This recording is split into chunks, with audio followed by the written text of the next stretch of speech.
Hi everybody, it's TVP UK. I'm Aidan, we've got Mick and Ludus here, and we're going through the FAQ questions off the Venus Project website, thevenusproject.com, and we're going through numbers 22, 23, and 24 today. So, sorry, I meant to say before we started recording, guys, remind me once we've gone through these questions, or I might ask it as we go through, I've got a doozy of a challenging question that isn't related to these three, but I got asked it this week in our email, and it'll be interesting to see how you guys answer. But okay, we'll get onto that in a little bit. Hopefully we'll have time. So, number 22. What would you consider to be the most difficult technological hurdle to overcome before building the circular city? Anyone want to go first? Go on then. I don't think it's really a technological hurdle. I'd say it's more of a value shift. For example, decreasing the amount of energy we use, as well as how we use our water so we don't waste as much. But if there was a technological hurdle, I'm going to guess that it's to do with nanotechnology, so that we can fix the damage done to our environment and make ourselves healthy. Nice answer. I'll do mine. So I say the most difficult hurdles that we face are the social and cultural hurdles before entering the first circular city. Most of the technological methods advocated by the Venus Project are already in use today. 3D printing, photovoltaics, hydroponics, to name just a few. Obtaining the land resources and arrangement with local governments could be a very big challenge to build the first circular city. Okay. My answer is this. I can't think of one. So far, even in the money system, we just get what we set out to get, or build, or accomplish. The only thing which we experience is neural lag. Our values have not caught up to the level of our technology. So, social awareness and value shift is what is lacking, not technological hurdles. Cool. So we've all gone down the same lines, and hopefully the real answer is along similar lines.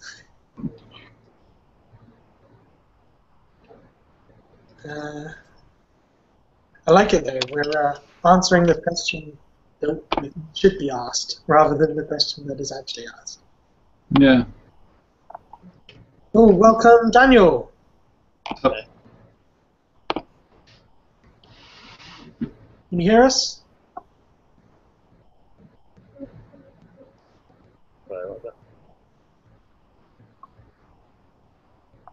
Daniel, I can't quite hear you. Can you just try saying something? Can you hear that? Yes, you're a bit quiet, but I can turn you up from my end.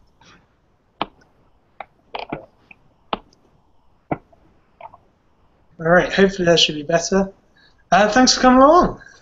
Yeah, no problem. It's a slight detour from our usual format, just to kind of welcome you and let you know what we're up to.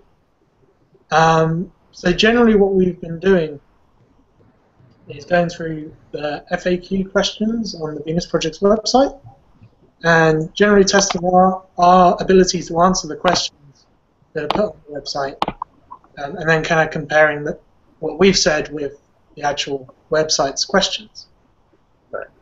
And as part of that, we're also recording ourselves saying the question and answer off the website, and so we're going to actually strip that out a bit later on and hopefully get that into the website in audio format, so people who are possibly blind or people who just want to hear the answer rather than reading the answer can get on with that as well.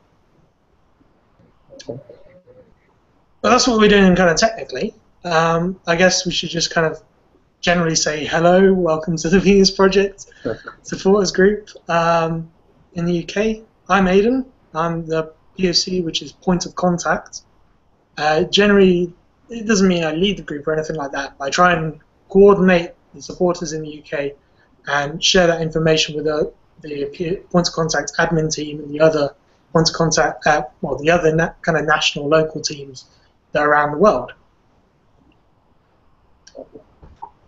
I'm Mick. I'm from South Yorkshire, 30, and I'm just about to finish the point of contact orientation stage. So I'm hopefully going to be helping Aidan soon. And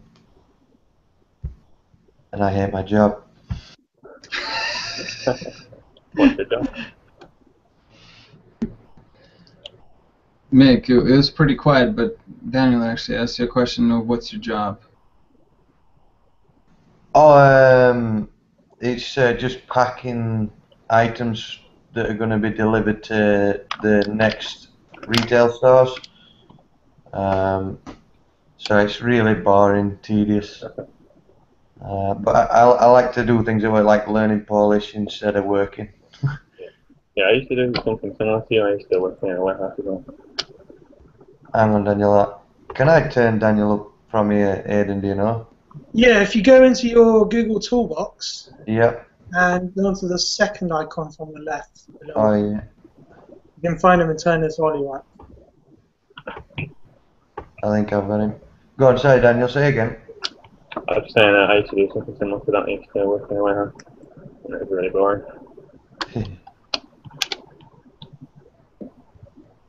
Oh, I don't know if it's just me, but I am still kind of struggling to hear you, Daniel. It's a Yeah, little no, I was gonna say the same. Yeah. down sampled or something. Is there anything I can do? Right.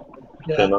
Oh, If we misunderstand you or anything, there is a text box which you can enter. I don't know if you've ever been in a Google Hangout before. no, I've never been in. Okay. So if you move your mouse on the screen, there should be a left bar that kind of comes in. Yeah. The top one is a comment tracker. If you click that, it should open up a comment box on the right. Oh, yeah. Okay. And so if like we're having real trouble like understanding you, you can see that we've not understood what we're talking about. You can type in Alright. Okay. Cool. But I think we're generally good enough to try and crack on. So I guess maybe my question to you is kind of how did you come to the Venus project? Well, wow, it's amazing. I wish the world was like that today. Like how were you introduced to the ideas? I found it myself, really. Oh really? Yeah. Right. Can't remember how. I found it a couple of years ago, maybe. But I didn't know how to get involved or anything. Oh cool. So you've done some like background research and you've been interested for a little while. Been reading about it for ages. Oh, amazing. I'm glad you managed to find your way here to our Hangouts. Yeah, I'm bored just reading about it. I want to do stuff towards it now. That's it.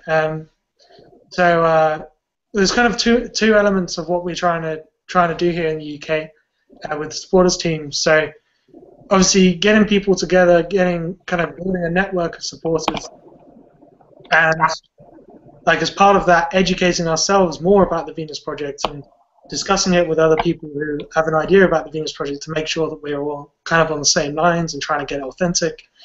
And then the kind of other side is to spread the awareness as much as we can. So we've gone to a couple events. So we've been lucky enough to be given slots at this thing called Veg Fest, which is actually a vegan festival. And they have a kind of small tent towards the back about healthy living and various superfoods and other stuff that we don't particularly agree with necessarily. But they've given us an hour. There are 3 festivals each year for the last probably 2 years now it's getting on for. So we've been going there and giving talks. Also helped do remote viewings of Paradise or Oblivion and doing Q&As with interested parties. So yeah, that's generally by and large what we're doing. Kind of at the moment, we don't have too many supporters that actually live close to each other. There isn't a huge amount of kind of real world activities that we can do apart from kind of converging on various events that get put up. Hopefully, as we have more and more people and we start raising more and more awareness, then you end up with more people in your local community that you can actually, go to fairs and have banners and try and actually do stuff in your local area, which currently is kind of hard when you're on your own. It kind of feels. I know that's the kind of stuff I want to be doing. Yeah, Well, hopefully we can get you involved with some of that. Whereabouts are you actually from? Where are you based? Cheshire. Where, sorry? Cheshire. Cheshire. Oh, did you send me an email at England at TVP Activism? Yeah. Yes, I remember now. Sorry, I kind of blitz through 20 emails in one go and forget who's who. Oh, that's cool. So yeah, Cheshire. I'm trying to think. Well, Mick, you're kind of close to Cheshire. If my geography of the north is kind of correct. I think your geography's better than mine. Where are you from? Sheffield area, like in between Sheffield, Doncaster, and Barnsley. So, I'll find it. It's not really. It's not that close. It's sort of in the north, but it's still a fair distance away. Yeah, it's probably down in Other side, isn't it? Liverpool way out. Is that right? Yeah. Okay. Well, Trying to find it on a map. Maybe what I can do, because we have a Facebook page. I don't know if you've stumbled across the UK Facebook page. Yeah. But we run that, so if you want, I can do things like, hey, this is Daniel. He lives in Cheshire. He would like to meet some people who are, I mean, I can do posts like that. You can actually yourself post to the page, but it kind of appears in a subsection down the side, and we don't really have much interaction through that. So I can share things with you, share things for you if you would like, to try and get you involved with various people from around there. Yeah, it sounds like a good idea. Can do that. Cool. But yeah, do you have the page? Yes, I've got it up right now. Cool. Yeah, if maybe later or something, if you fancy it, message the page with a little kind of blurb about yourself or what you want to say, and I can put it onto the page. No problem. Yeah, I'll do that. Cool. All right. The other thing that I'll share with you is the document that we're going through at the moment, because we'll kind of get back into what we're doing today in terms of our kind of stated activities and goals for this, which is going through these FAQs. So as I kind of mentioned, we answer the questions ourselves in this document before the Hangout without only reading the question as a kind of challenge to ourselves to try and answer it in a good way, as if we were answering someone on the street. And then, so what we've done is we've gone through the first question today, which is we're going through questions 22, 23, and 24. So these are the bottom, basically scroll down, the last three that have been entered. So we've gone through question 22 on our answers. And so the next thing for us to do is to record ourselves reading the real answer off the website. And then after that, we're going to discuss that answer, see if we have any questions about it, and then we'll move on. Okay? Okay. Cool. So just while we're recording this thing off the actual website, I'm just going to mute you as I'm getting a lot of key clicks from you, and we want to try and get this as professional or clean as possible. So you'll see at the top of your Hangout, there's that little bar of icons, and your microphone will have a red thing on it, I believe now. So if you want to speak in a couple minutes, then you can click that and you'll unmute yourself and you'll be good to go. Cool. Does anyone specifically want to read this answer, or I can do it? Sure, I'll go ahead. Okay. Okay. FAQ number 22. Sorry. What would... TVP FAQ. Oh, right. Yes. Just let me mute myself. I just think that's just a tiny bit better. All right. Gotcha. TVP FAQ number 22. What would you consider to be the most difficult technological hurdle to overcome before building the circular city? Social and cultural lag. All people are always immersed in the culture, which is responsible for the levels of education. Today, unfortunately, most education is designed as propaganda rather than information related to the physical laws that govern all living and non-living systems. Cool, thanks. Yuri, welcome. You can now unmute yourself. So just, What's up, man? yeah, just for that little bit, we wanted to try and get a clean recording of what we were saying. Sure. So, how are you guys? Thank you. Yeah, Good, we've man. everyone It's fun, man. Got 2 new recruits. That's what we can call you guys. What? Daniel here is a first-time joiner this week as well. So it's very good to have new faces in. And thanks for coming. Normally just you three Thanks for guys. having me. No problem. So I feel like I have to go through that whole explanation again. No. I watched the first part before getting the link. So you understand vaguely what we're going through with these FAQ questions and answers, and just discussing them as a brilliant. Yeah. Okay. Perfect. Someone's done their homework. Okay, so the question now is, so number 22, what would you consider to be the most technological hurdle to overcome before building a safe city? We just had Ludus read the answer. Does anyone have any questions about this question and about this answer?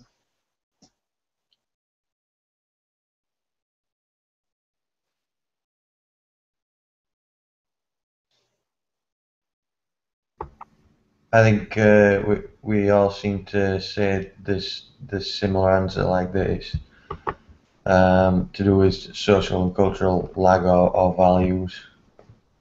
Yeah, the technological hurdles aren't really a problem.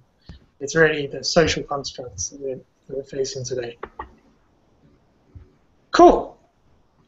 All right. Well, let's crack through these next two hopefully fairly quickly, and then we can maybe have more broader discussion, because I know these two new guys might have various questions on things well outside of what we're specifically going through today. So, question number 23. Many of your designs seem to reflect retro mod trends. What was your thinking behind the shapes and the black and white facades of the structures? So for me, yes, thanks for sharing that sheet with Yuri, so you can see what we're going through. If you scroll down the sheet, actually on the second tab, if you're on the first tab, if you scroll down, you'll see the number 23 and our answers that we're going to now just talk through.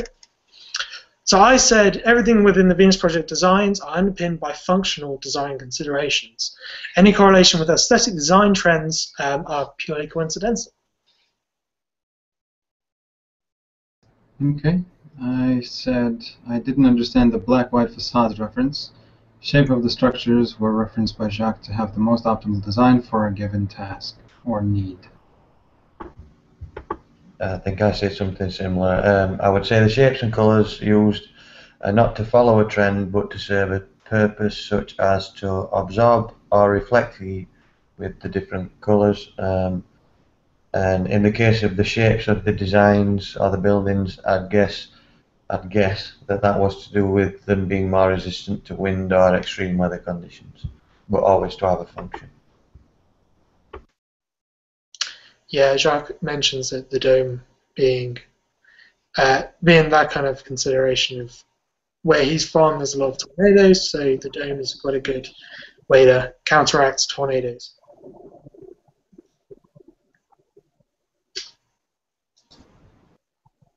Yeah, I would say exactly the same thing.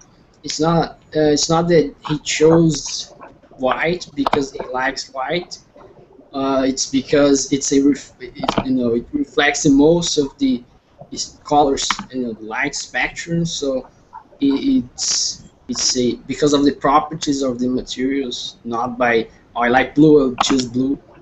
And the shapes, as he mentions once, I think he chose many stuff. The city system was based on the functioning of the human body, and the dome shape is the strongest structure, I think, because it kind of presses against the opposite side, so something like that. So it's really hard. It sustains itself from all sides, something like that. So the properties, not likes. Yeah, there's architectural reasons for why domes and curves are more interesting. If you guys are at all interested, old towers in their castles and things, they were curved because that didn't give a flat edge for when they were doing siege engines and that kind of stuff. So the curve is actually stronger because it deflects rather than absorbs quite a lot of the impact. So that could just be a little bit of a backup if anyone really gets into that. But kind of, it's designed by architecture and there's reasons for it. We don't need to know every single reason.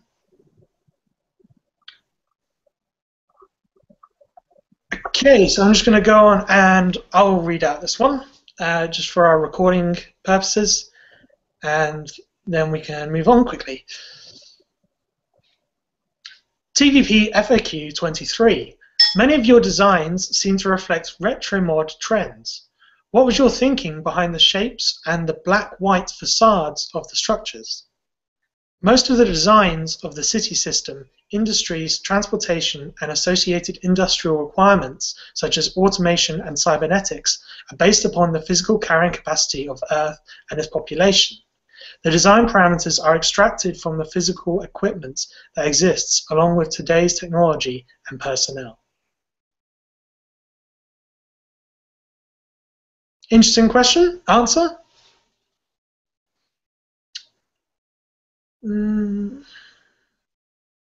I have a little problem with that.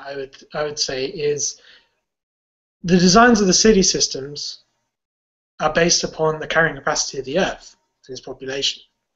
Yet the Venus Project says in one of its basically the first aim when it wants to really get involved with a global system is that it needs to actually have this inventory of resources so you can then define what the carrying capacity of the Earth is.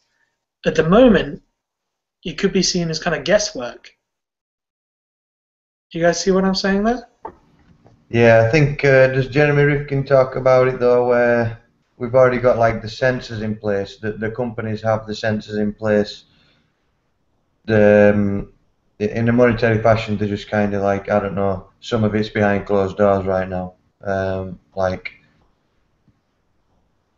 they need to know how much resource they've got to make the things that we currently make, but right now it's not open source knowledge. Yeah, agree. That's one way, and well done. You just reminded me, Bosch, just the latest update about what they call thinking cities. I've seen update from Bosch, the firm which usually deals with sort of DIY drills and stuff like that, building technologies. And their sensor technology is now to the degree where they could implant them anywhere. They're so tiny. You could have them in trash cans, and essentially nobody would pick up the trash can if it's not even halfway up. So as to save, well, now, since it matters, fuel, energy consumption, all of that shit, there would be no extra energy wasted. But obviously, if you're considering that to apply to the TVP's proposals to how to build cities, that could exponentially improve the building process. But also, Aiden, your comment about it seems to be guesswork, well, yeah, I actually had the similar question, I suppose. I shouldn't say same, in the POC meeting.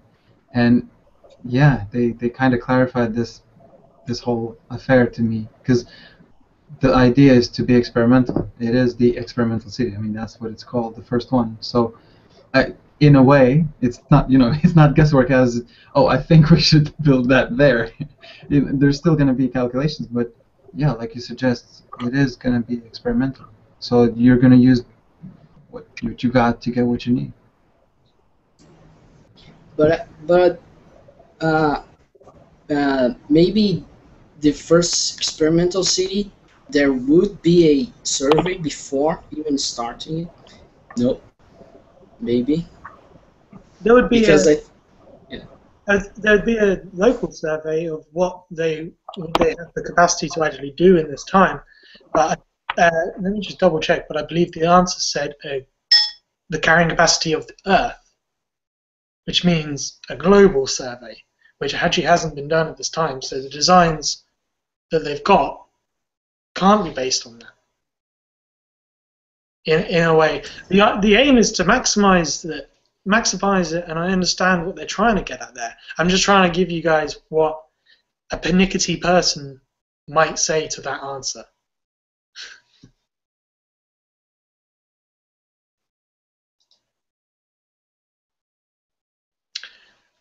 The other thing I do like about it, they don't quite use the phrase that I thought they might use, but they basically said it in the second paragraph, which is the design parameters are extracted from physical equipment that exists, which basically is, in other words that TVP use quite a lot, is that you arrive at the design based on the resources and the techniques that are available. You don't go, oh, I like this, so I'm going to put it in. There's no, oh, I like black and white, so yeah, no.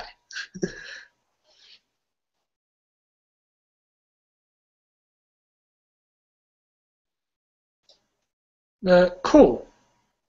Should we go on to the next question then? Please. Okay. Question 24. What will be done with the old cities? This is always a challenging question. So I said some of today's cities will be kept as museum cities for educating the future population. Other cities will be modelled and digitized before being mined for resources. This does not mean that people will be forced to leave their homes. A transition to the new cities will be undertaken through demonstration that the new city design provides a greater standard of living for its inhabitants. That's nicely detailed, man. Yeah. Okay, I said mine for resources. Other locations would be preserved as historical museum pieces to display how the old world built and lived. And I'd guess most of the old cities would be demolished and materials recycled and used to build new cities. But I think there would be some cities left over to serve as kind of museum cities for the future generations to look back and see how we used to live. And I would guess that most of the beautifully designed structures, for example, like the Taj Mahal, pyramids, cathedrals, etc., would remain in place unless our values changed from, I don't know, admiring the beauty of historical culture into needing the materials that they've got on them. Nice, good answers. The other two guys, do you have anything you want to add to that question, or anything you think, answer it maybe differently? Yeah, I would say exactly the same. You guys said everything.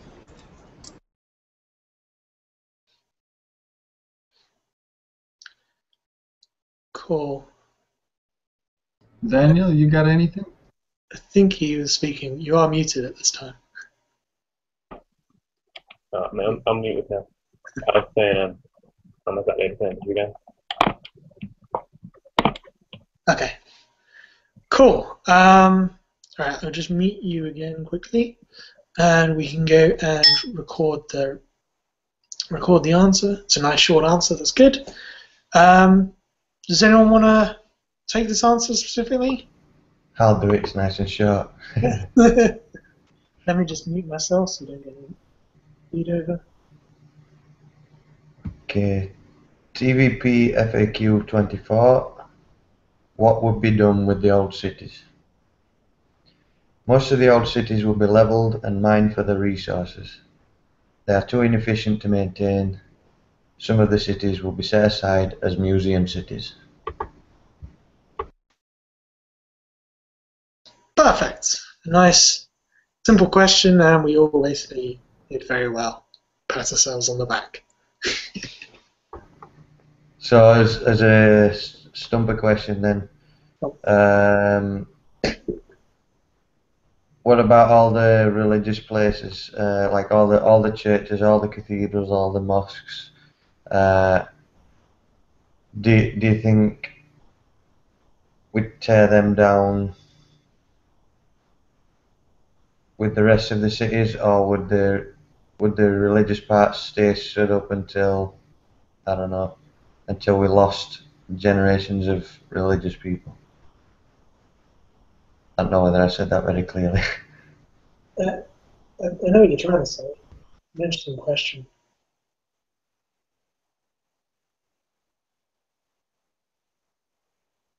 I guess it depends who owns it at the time.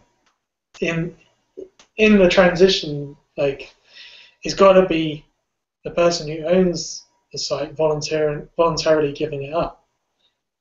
And I'm not exactly sure how various churches are actually owned, and if they're all owned by the Pope or they're owned by local governments or what.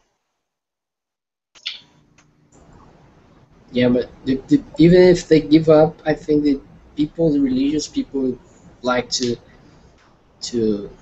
stay uh, doing the same thing. So I think it comes down to education. If people get educated and there is a transition, global transition, they will uh, they will eventually, see that not necessary. Or some people will still, oh no, let's skip this church because I think it I have a background here. I don't think it's good. Yeah, I don't know. Education. Yeah, definitely. Education will be a big one, and the situation would probably play out that a church is being run by a small group of people who are very dedicated to it, say the pastor and various other people, and hopefully, the point is that people will start getting educated, and the problems that drive them to religion will be resolved within the Venus Project. Basically, you end up with a church that has no audience, and will be trying to be maintained within this economic system, which is probably going to be failing. So it's going to be at this point where they can't afford to maintain it. So they might go, okay, you can have it. Let's move to the Venus Project. There could be a way that it plays out. The thing is that probably churches don't have that much important material that it's really important to mine it. Compared to, say, skyscrapers, I would hazard, this is a complete guess, I would hazard that a skyscraper is much more useful material that could be mined and used than a church. What about like the Taj Mahal and pyramids and stuff? Do you think they'd always stay?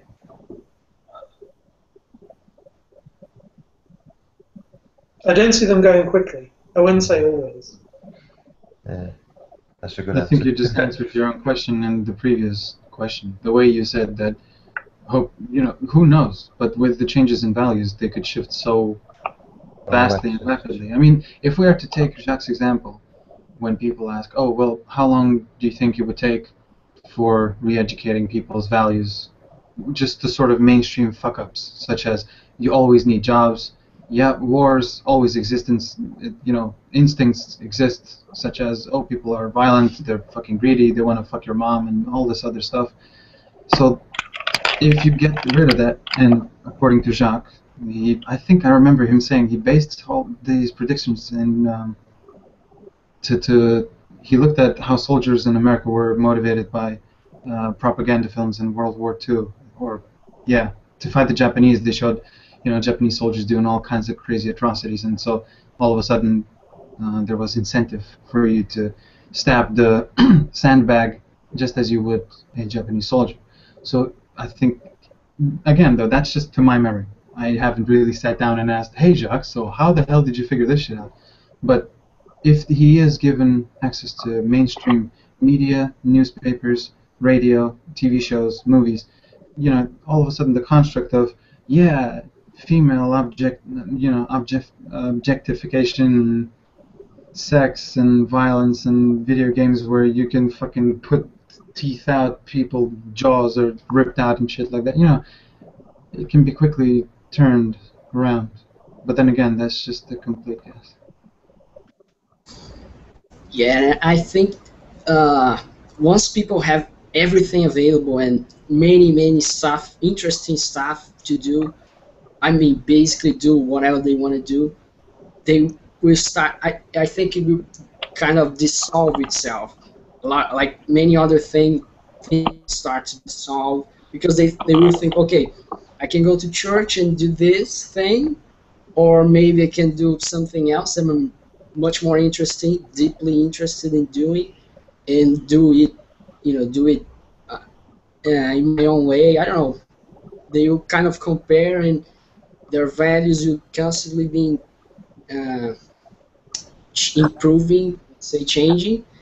They will shift eventually, I think. What if somebody says, oh, God chose for a resource-based economy. God wanted it to happen.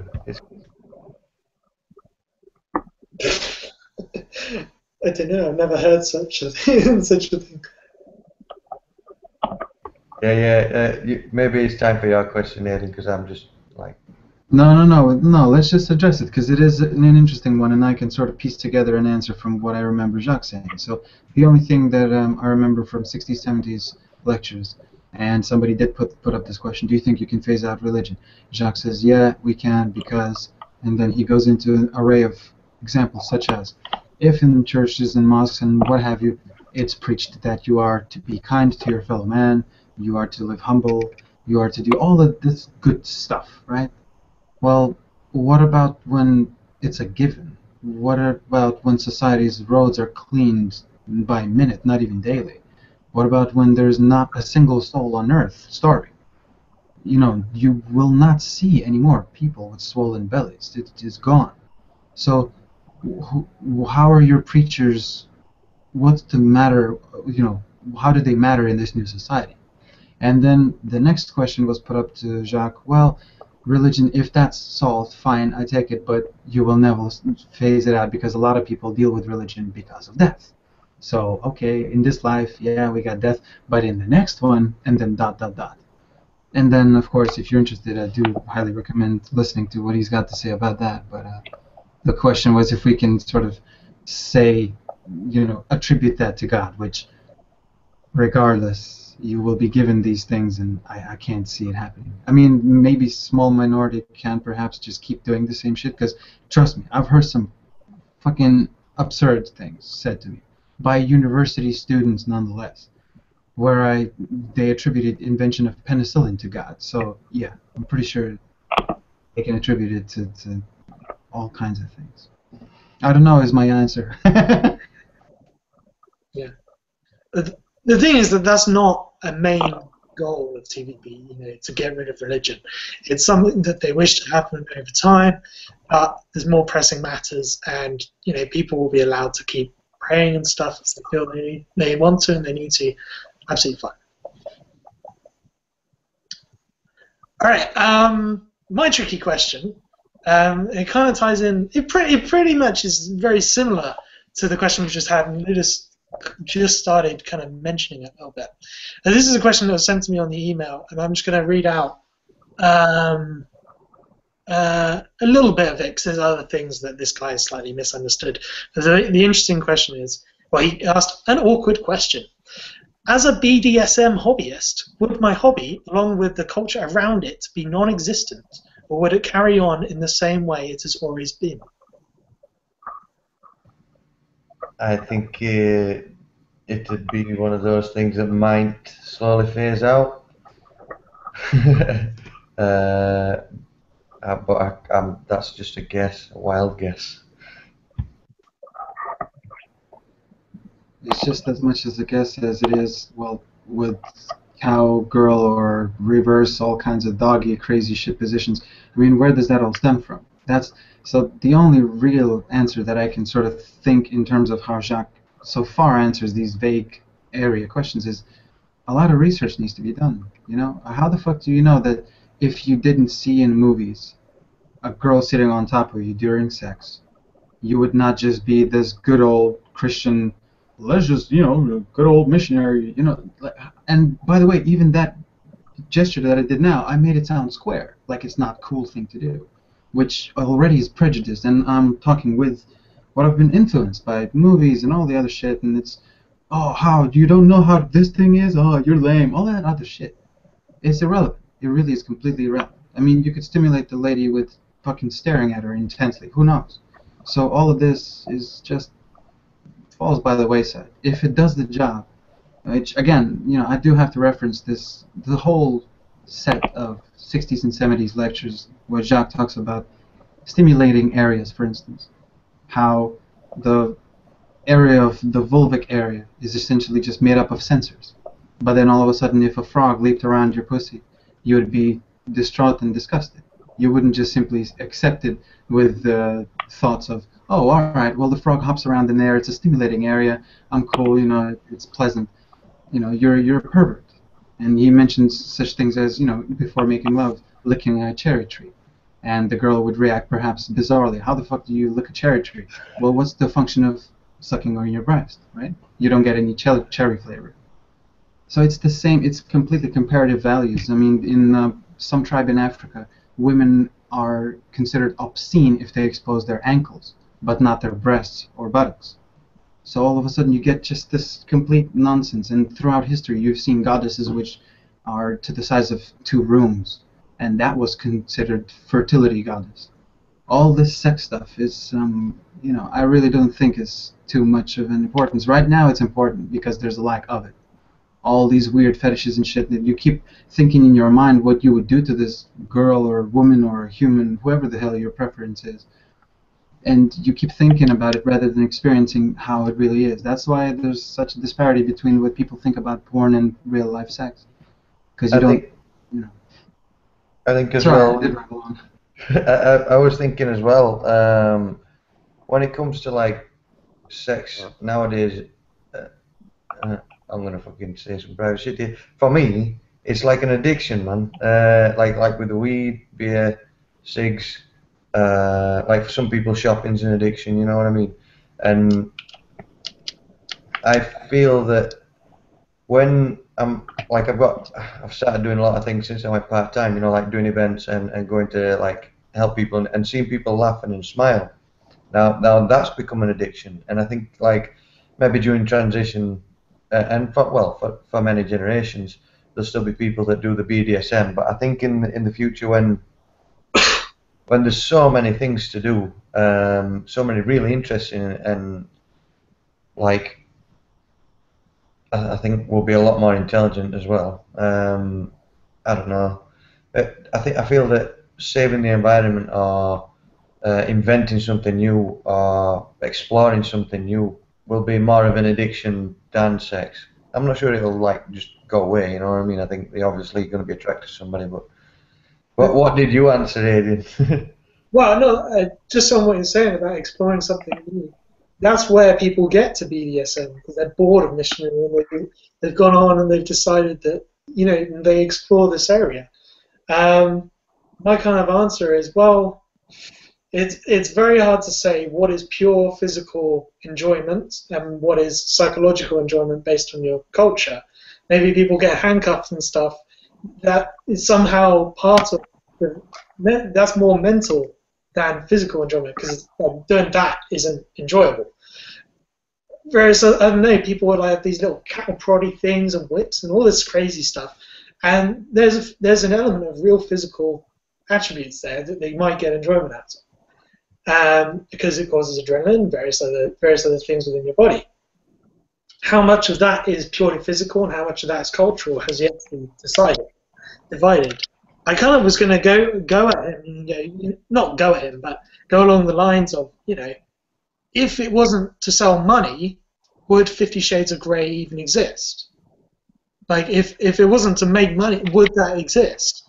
Would these things be constantly pushed if they don't have to be this novel thing to make money? Would you get that far? The other side is people don't have jobs, and they're going to be a lot more spare time. There could be a lot of people doing lots of weird stuff sexually, and kind of as long as it's not hurting anyone else or against anyone else's will or any of that kind of stuff, then obviously in the Venus Project there is no laws. It's not going to be against the law to do this or anything like this. It's going to be absolutely fine. there's going to be more time for people to possibly explore this. A lot of the sci-fi books that I read, that they've what's the word that Zeitgeist use? Post-scarcity mindset, basically worlds and stuff that I read in sci-fi. These human beings just laze around and have sex and climb mountains, and that's really all that they do. The machines do everything else. No, that's sci-fi. That's probably not going to be real, but there's capacity that people could be doing lots of crazy stuff. But generally, I said basically what you guys are saying, which is that sex in today is really pushed through, sexy advertising and through the need to get money, and so possibly the reason that you enjoy this so much is because of the culture you're in. That's my general answer. The thing after it, which kind of gave away that this guy was a bit silly, was he said, sorry you have to ask this, but I need to know whether I can commit to help. Otherwise, I would be helping to prevent the next generation from enjoying what I enjoy. Which is a very silly mindset, because 200 years ago, the things that they enjoyed would be like boring and repulsive to us today. You know what I mean? So you can't. That isn't a good mindset to be thinking going towards the future. Things might change, is generally what I would try and answer that whole thing. I was just thinking now about anybody seen Demolition Man? Wesley Snipes, Sylvester Stallone? They've got like, instead of having sex, they have like a headset, and like that's where all the hormones are firing in the head. So maybe in the future we'll just put one of them on. It's like virtual reality. I don't think it's possible to see what the trends would be in various people. Yeah. And stuff like that. Basically, my answer to that question, if you guys get a similar kind of really awkward question, is, well, it's not going to be illegal, so you can do what you want. Basically, if it's that kind of low-grade a question, is what Jacques says, well, you can do what you like. You can have more time, so maybe you're going to be able to do more of it. It's up to you. Who knows? I just know that it's, fair enough. Yes, I do agree in certain areas that, yeah, the low-grade question. Problem is, when you really do have to follow the trends of what's going on recently, there's been a few documentaries released about all of this shit about women working in porn industry. Hot Girls Required or some shit like that, made by quite a well-known actress and comedian. Another one actually was Kink, is another documentary that's completely contradictory to the first one, whereby those same girls which are named as they're sodomized or they're hurt or all the rest of the shit, you are basically taken on the set of one of the most, basically the richest establishments in that porn sector, which is the BDSM. They tie you up, they whip you, all this shit, and they show you all the tricks to make it sound, to make it look, to make it almost smell what you think it is. All that screams and whatever it is, but it's not real, and it's only as real as they make it look like. And then you're literally given a tour around, and so all of a sudden, you have to constantly keep a check on your own biases. Oh no, we have to ban this thing because it's the girl is being hurt. And then what if the girl comes out and says, no, I fucking get off on this. This is aphrodisiac for me. You got no idea how high I get. Then what do you do? Do you what? Do you account that as delusion? Do you see what I mean? So without, you can't do that. And I agree with, I can't remember, Mick or Aiden, when you mentioned money. When money is not a subject anymore, then you'll truly find out who's who. Right now, you got to do all kinds of crazy shit to survive. Or if not survive, then maintain the kind of level you are used to now. I need internet, I need a car, what kind of car, how many of them, what kind of house. Do you need an apartment? Do you want a yacht? And then you aspire and you will do things to get you there. So once you get the money out of it, it's going to be a lot easier to say who actually wants to do what, because you will no longer be bound to the dollar, pound, or yen, or whatever. But I don't know, like I said, Jacques clearly identifies that a lot of research needs to be done, and not by some kind of committee who, 60-year-olds who've never even seen a, acronym BDSM. It's just going to be impartial. It's going to be data fed somewhere, whatever, and all the things that under the sun that exist, microbial life. You know, when you kiss, how the fuck do you know what you're transmitting? So all of these things, and then obviously, like we discussed before, values. Once the tech and values kind of are on the same level, then we're not going to have even a debate about it. It's just going to be, okay, well, that's what the data says, so let's go. You know, who knows? Who knows? Yeah, and this whole thing about the sexual thing, and I think it's also about scarcity because we have a very some strong forces towards sexual activities, but at the same time they kind of block everyone. Since you're young, they block everyone, and it's not allowed even to talk about it very much. And so you kind of you know what kind of people comes out of a society that does something, but it says exactly the same thing, the opposite thing. I mean, and at the same time, you know, you wear clothes, and you hide your body, and you create some rituals about it, and all that kind of stuff. And as Jacques said, he went to an island, and no one was wearing any clothes, and the guys were not, you know, looking at the breasts of the breasts of the women. They were talking and looking at her eyes. So, I mean, they had it available, but they were not crazy about it. So yeah. So we have a very crazy society. So we have kind of a scarcity in terms of sexual activities. I think it's a game, and you need to win a game. You need to battle against other guys to win the game as well. So and it's all about money in the end. It's about social status and to elevate yourself. So I think once it all is gone, I think we'll see a huge difference. And as Jack said, he believes that we'll wear no clothes. We'll be all natural, running around, because yeah, because that's how we are. We are as any other animal. We, you know, why? If we need to protect ourselves, sure, but when we don't need, no, there's no need for clothes and stuff like that. I don't know if I just want to double check if I understood you correctly. No clothes at all, because the only example I remember when Jacques was referring to in the sort of upcoming society is that the kids sort of, so the kids would swim nude and be around each other nude, so they don't get any fetishes. But I don't remember him mentioning anything about adults sort of hanging out just with naked, or did I understand it wrong? I'll have to find this link, but I don't remember where he said it. But I'll have to find it.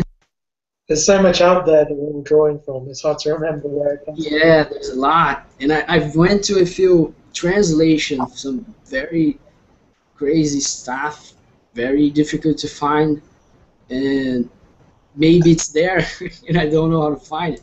Yeah, Bro, I'll try to find it. Yeah, that would be great to hear. Also, I haven't heard him say that in my. I'm with Ludus, and I've heard him mention about children, but I don't think it's something that you can say, yes, we're going to be like this or not. We could well be. Could be that in 100 years people want to be naked. If we all move to the subtropics or whatever, and it's all a nice temperature. It depends, I think, as well about how much that we cling on to aesthetics and how much, because your clothes are about how you present yourself to the world, quite a lot today at least. And not just personal embarrassment covering up, but also making a statement to people visually. And who knows? might stick around for a little while at least, I would say. I don't know exactly how long it's going to be completely gone. I think in the hot weather I'd have to design some sort of like sack cooler, just because I hate hot weather. Fair enough. It'll be very hard to say. I imagine what I would like at the moment would be like a full body suit that's programmable to be different colors and stuff. So you only have one suit that can do everything you need. But that's just something that I would like. And different temperatures. Yeah. Okay, guys, I'm going to shoot off, so I'll see you guys next Monday if I don't see you before. Yeah, it's time to scoot off, I believe. I'm going to stop the broadcast.